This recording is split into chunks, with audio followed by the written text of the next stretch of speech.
live from Malaya. This is Team KTAGL 99.1, Smart Ground Controllers in action.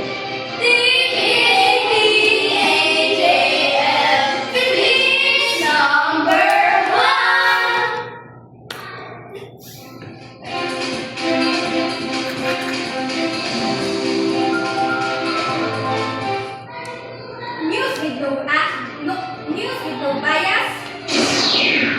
News with no exception. This is KTAGL 99.1 News Patrol. The voice, the agents, the catalyst of Malaya.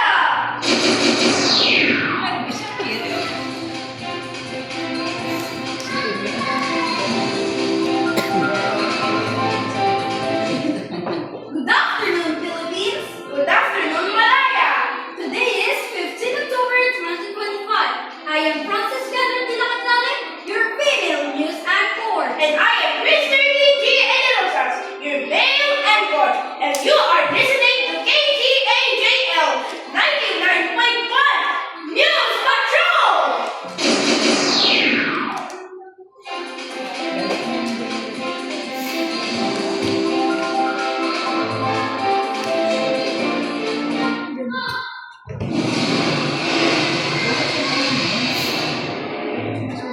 Headlines! Here's the rundown of the top stories of this hour.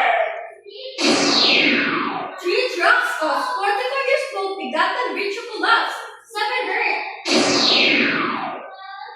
Philippine flood control projects make substandard to allow huge impacts. Senate inquiry told. 6.9 magnitude earthquake kills more than 60 in central Philippines.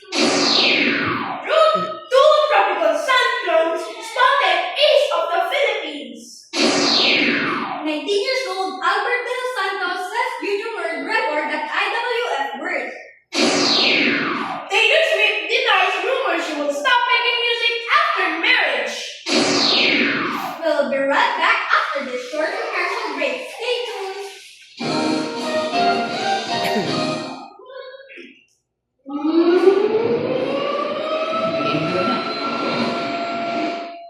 Earthquake strike without warning.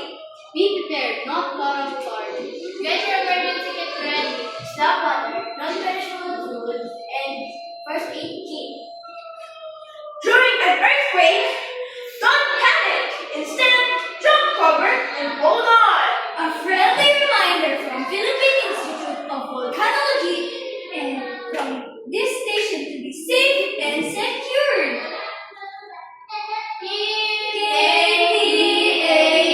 KTAGL, Philippines number 1.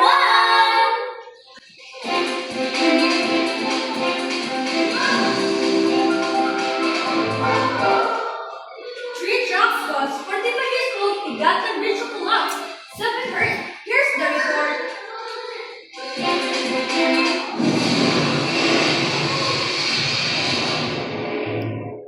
The Pigatan Bridge in Alcala, Cagayan collapsed this Monday afternoon after 3 heavy trucks with an approximately 15 tons each passed through it at the same time.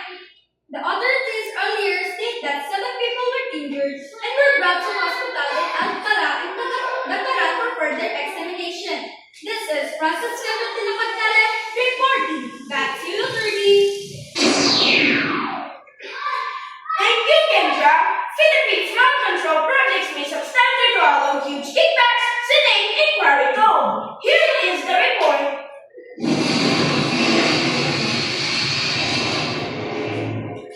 A recent Senate inquiry revealed widespread corruption in flood control projects in Bulacan, a province near Manila. 2 former government engineers, Bryce Erickson Hernandez and J.B. Mendoza, alleged that most infrastructure projects were substandard and overpriced to fund kickbacks to politicians.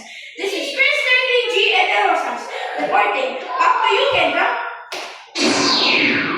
Thank you, Turkey. A 6.10 magnitude earthquake kills more than 60 in central Philippines. Here's Princess Janelle Baisa for the report.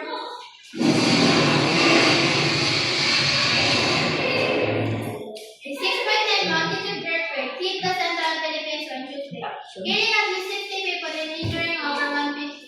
The quake caused significant damage to buildings and industrial emergency responders, including military trucks and civilian and volunteer conductors to the rescue for survival. This is your correspondent, Princess Janelle Balsa, the catalyst of Malaya. Back to you, Kendra.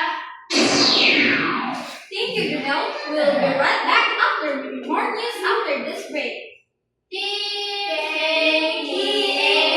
KTAL, Philippines number one.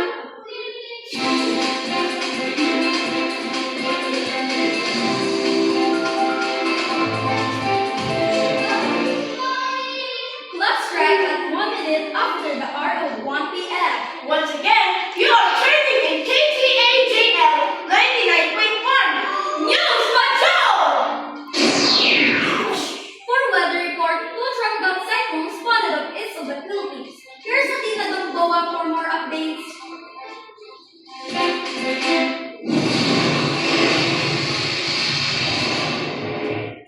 Pag-asa is monitoring two tropical cyclones outside the Philippine area of responsibility of Typhoon Halong, located over 1,800 kilometers east-northeast of Puerto Luzon at extreme south-north Luzon in the tropical depression near Guam, east of Southern Luzon. Both systems are expected to remain offshore and unaffected from this weather. However, Pag-asa forecasts up to 4 tropical cyclones may form within the or enter the far this month. Two low pressure areas will develop over the Philippine Sea and West Philippines. This is your correspondent, Athena Gamboa, for the weather news update. Back to you, Kendra.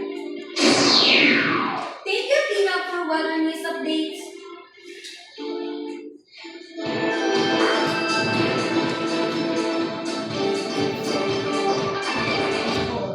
In sports, a 19-year-old Albert De Los Santos set junior world record at IWF World. Here's Jan Lorenzo Iwag for the sports news update.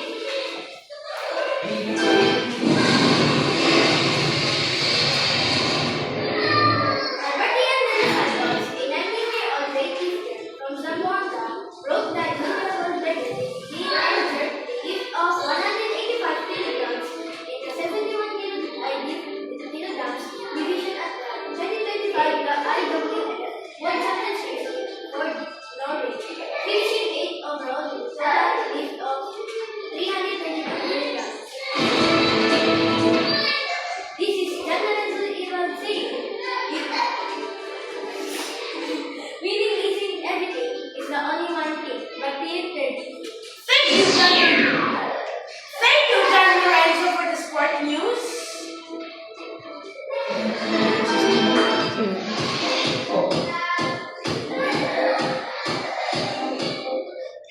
Chica Minute!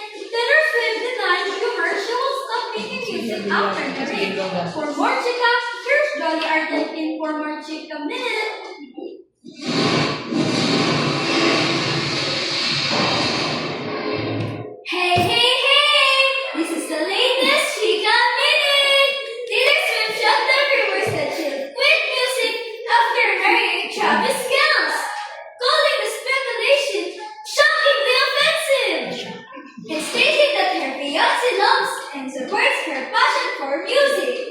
She emphasized that marriage isn't a reason to quit one's job and that their shared passion for their work strengthens their connection. Swift also confirmed that The Life of a Showgirl isn't her last album, assuring fans that she has no plans to stop making music. For the showbiz news, this is Rory Albertine Himenosa saying that it's nothing personal I tell, it's how it is in the showbiz. Bye-bye! Back to you, Kendra! Thank you, Jory. And that's the hottest and latest news in local, National international showbiz. and sport.